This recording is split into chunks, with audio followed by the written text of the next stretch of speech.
Hello Libra, Sun, Moon, Rising, and Venus signs. Kamusta kayo? Sana po ay nasa mabuti kayong kalagayan. Welcome back po sa Star Tarot. Kung bago kayo dito, welcome din kayo. Thank you for your support. I truly appreciate it. God bless you all. Libra, maraming salamat po sa mga likes and subscribes ninyo sa ating mga videos. Maraming salamat din sa mga pag-iiwan ninyo ng mga magagandang komento, no, sa ating mga video. Salamat po. Pauna mensahe ninyo, choose who you are becoming. Ayan. So, maaaring kailangan ninyong pag-isipan ito sa ngayon. Ano? Baka kasi hindi pa kayo sigurado sa mga plano ninyo. Maybe you can't figure out yet kung ano yung gusto ninyong marating sa buhay, ano yung gusto ninyong ma-experience in your life at a certain period of time, yung mga ganon. So, maaaring nandun kayo sa puntong nalilito pa kayo.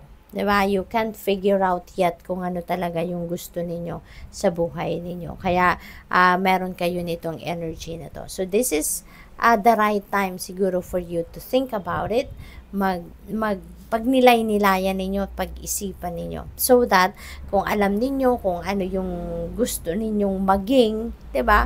Or kung ano yung gusto ninyong maging sitwasyon ninyo sa buhay in the future, at least, no, malalaman ninyo kung paano ninyo to gagawin. Paano ninyo sisimulan at kailan ninyo dapat simulan, diba?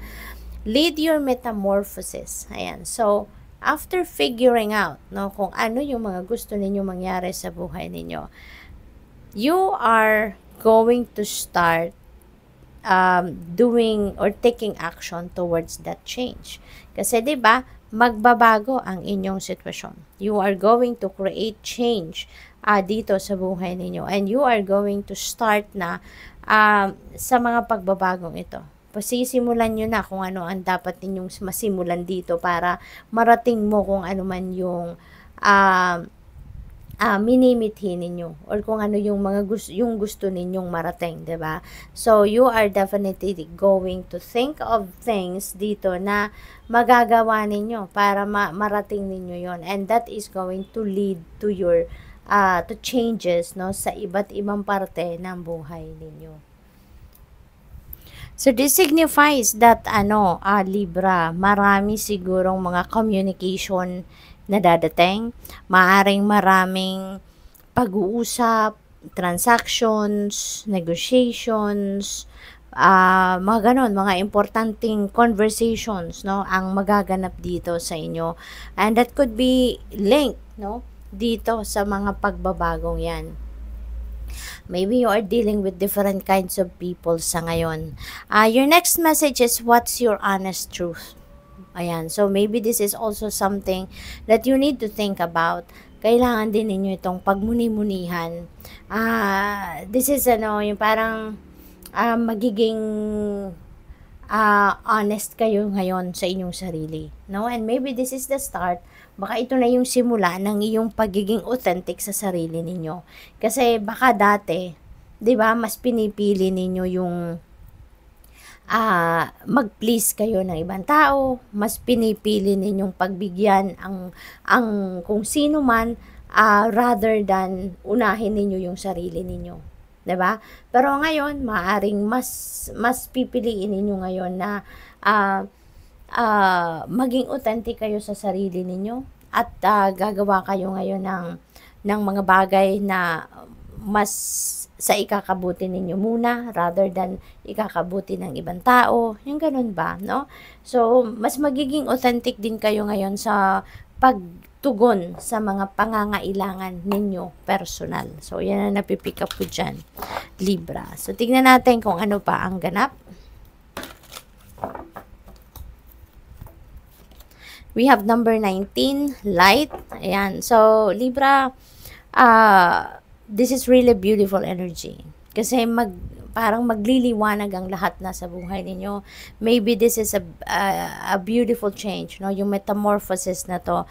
Kung ano man ang mga gagawin ninyo ritong pagbabago sa buhay ninyo, yun ang magbibigay liwanag, no, sa buhay ninyo. Maring sa ngayon, magiging mas maaliwalas na ang buhay ninyo in general, mas magiging maaliwalas na yung inyong pakiramdam, ang pag-iisip ninyo, yung ganon. Things are going to change for the better, no? Mas magiging welcoming na kayo ngayon sa success, 'di ba? Mas mag-e-effort siguro kayo ngayon sa mga bagay-bagay sa buhay ninyo, yung magsisipag kayo, you will be even more feel better, mas magiging healthy kayo kasi mas mapagtutuunan nyo na ngayon ng pansin ang maraming parte ng buhay ninyo. Kasi nga, mas magliliwanag ang inyong isipan. Mas magkakaroon kayo ng clear direction, no, sa buhay ninyo. We have awareness. Ayan. So, there's a lot of, parang mas malalim ngayon ang inyong awareness sa buhay. Mas mararecognize na ninyo ngayon yung mga opportunities na nandiyan dyan sa inyong paligid.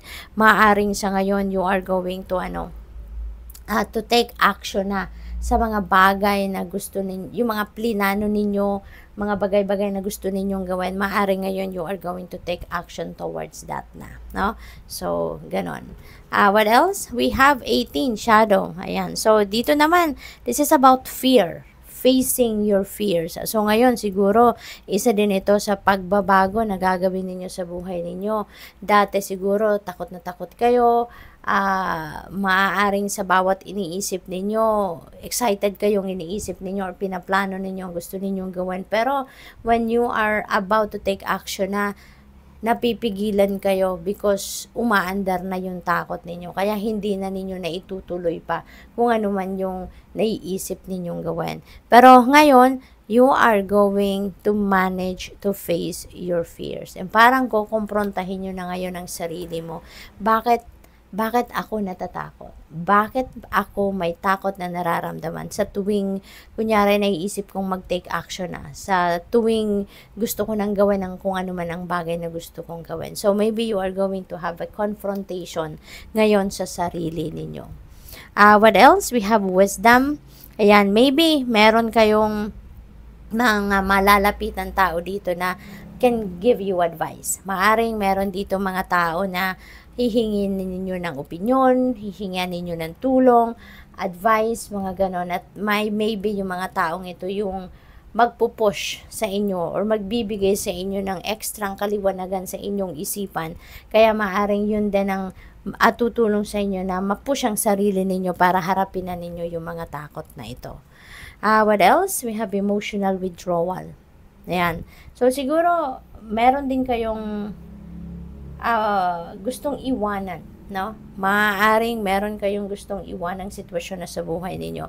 Isa ito, parte ito ng mga pagbabagong ito. So, kung ano man ang sitwasyon na to, hindi na to nagsiserve ng inyong highest good. Hindi na to nagdudulot ng magandang epekto sa inyo. Hindi na to nagdudulot ng maganda or positibong vibe sa buhay ninyo. Kaya, emotionally nag-withdraw na kayo dito sa sitwasyon na to. Maaring iniisip nyo na ngayon kung ano yung dadatnan ninyo, saan na kayo papunta, ano na yung next na gagawin ninyo.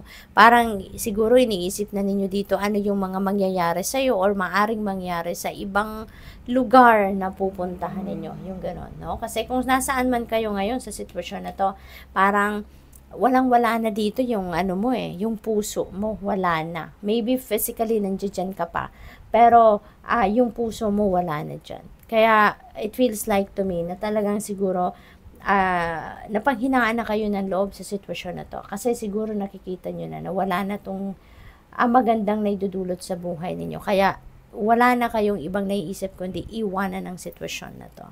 So good luck sa'yo. Thank you for watching. Love and light. Namaste.